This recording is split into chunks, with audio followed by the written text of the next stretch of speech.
ও নবীনবরণ অনুষ্ঠান 2026 Charabag glorious school and college কর্তৃক আয়োজিত আজকের অনুষ্ঠানের প্রধান অতিথির আসন যিনি অলঙ্কৃত করেছেন আমাদের সবারই সুপরিচিত এবং সাভার আশুলিয়ার জননন্দিত জনপরিচিত সুপরিচিত নেতা বাংলাদেশ জাতীয়তাবাদী বিএনপি দলের সাভার আশুলিয়ার সাবেক সাধারণ সম্পাদক এবং ঢাকা জেলা যুব দলের যুগ্ম সাধারণ সম্পাদক জনাব তাজুল ইসলাম ভাইকে তার মূল্যবান বক্তব্য রাখার জন্য বিশেষভাবে অনুরোধ করছি। একটু ভাই মেহরবানি। আজকে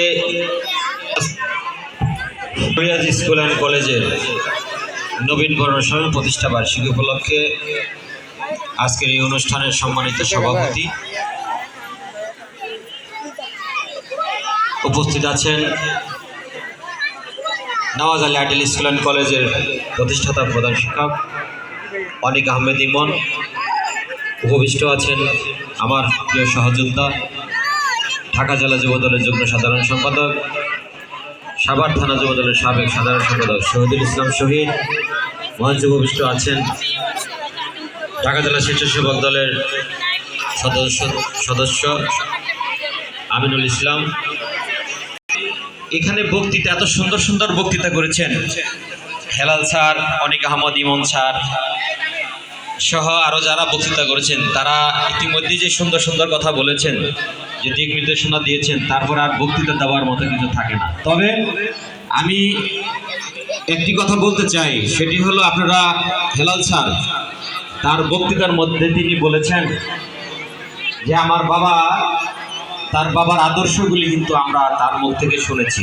এটা আমরাও জানি যিনি অত্যন্ত সৎ মানুষ ছিলেন এবং তিনি সৎ ছিলেন। ঘুষের একটা কথা বলা হয়েছে যে একটা ফাইলের সিগনেচারের জন্য তাকে ঘুষ দেওয়া হয়েছিল, সে ঘুষ না নেওয়ার কারণে তাকে বদলি করা হয়েছে। সে যে সৎ থেকেছে, সৎ থাকার কারণে কিন্তু তার যে দুর্নীতি তার হয় নাই, সেটার সুফল কিন্তু এই দেশের মানুষ, সাধারণ মানুষ ভোগ করেছে।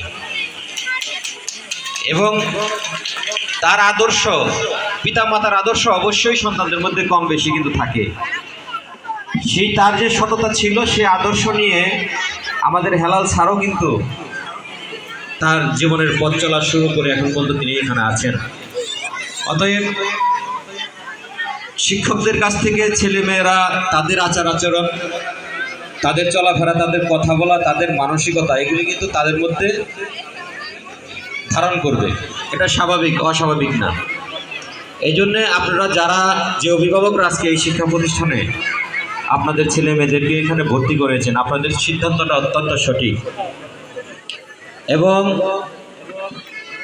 আপনাদের সন্তানদেরকে তারা যে আদর্শ ধারণ করে, এই আদর্শ আপনাদের ছেলে মেয়েরাও ধারণ করবে এবং আমরা বিশ্বাস করি একজন সৎ, যোগ্য, সুনাগরিক, মানবিক মানুষ হিসেবে তারা গড়ে তুলতে সক্ষম হবেন, এটা বিশ্বাস আমাদের আছে। অতএব আগামী দিনে এই স্কুলের শিক্ষা প্রতিষ্ঠানের শিক্ষকরা শিক্ষার্থীদেরকে যে ত্যাগ স্বীকার করেন, তারা যে আন্তরিকতার সহিত যে মেধা দিয়ে তাদেরকে পরিচর্যা করেন, এটা অব্যাহত থাকবে এবং পাশাপাশি আপনারা যারা অভিভাবকরা আছেন তারাও কিন্তু তাদের সহযোগিতা করতে হবে এবং তাদেরও দিক নির্দেশনাগুলি আপনাদেরকে মানতে হবে। একা শিক্ষকদের পক্ষেও ছাত্রছাত্রীদেরকে আগামী দিনের সুনাগরিক করা সম্ভব নয়, আবার শিক্ষকদেরকে বাদ দিয়ে আমরা যারা অভিভাবক আছি তাদের পক্ষেও কিন্তু সম্ভব নয়। অর্থাৎ দুইয়ের সমন্বয়ে কিন্তু একজন সুনাগরিক গড়ে উঠবে। দায়িত্ব শিক্ষকদেরও যেমন আছে, আমাদের অভিভাবকদেরও তেমনই আছে।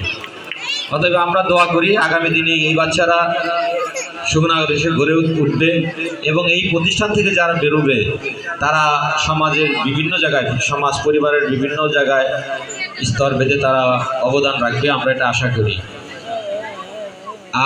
বক্তব্য আমি দীর্ঘায়ু করতে চাই না, আমি শুধু বলতে চাই যে শিক্ষা প্রতিষ্ঠান এটা আসলেই শিক্ষা প্রতিষ্ঠান। এখানে শিক্ষার বিষয়ে শেখার জায়গা এবং শিক্ষকরা যে শিক্ষক, তারা যে শেখান তারা সর্বক্ষেত্রেই শেখান। আমি এই অল্প কিছুদিন এই শিক্ষা প্রতিষ্ঠানে কম বেশি আমি আসা যাওয়া করি, যোগাযোগ আমার কম বেশি আছে। তারা আমাদেরকে বিভিন্ন প্রোগ্রামের সময় আমাদেরকে আমন্ত্রণ দিয়ে নিয়ে আসেন, আমরা আসি, এটা আমরা তাদের কাছে কৃতজ্ঞতা বোধ করি। এবং আমি যতই এদের সাথে মিশতেছি শিক্ষা প্রতিষ্ঠানে, ততই আমি কিন্তু কম বেশি নিজের কাছে নিজের মতো মনে হচ্ছে যে কম বেশি আমিও তাদের কাছ থেকে কিছু শিক্ষা গ্রহণ করতেছি।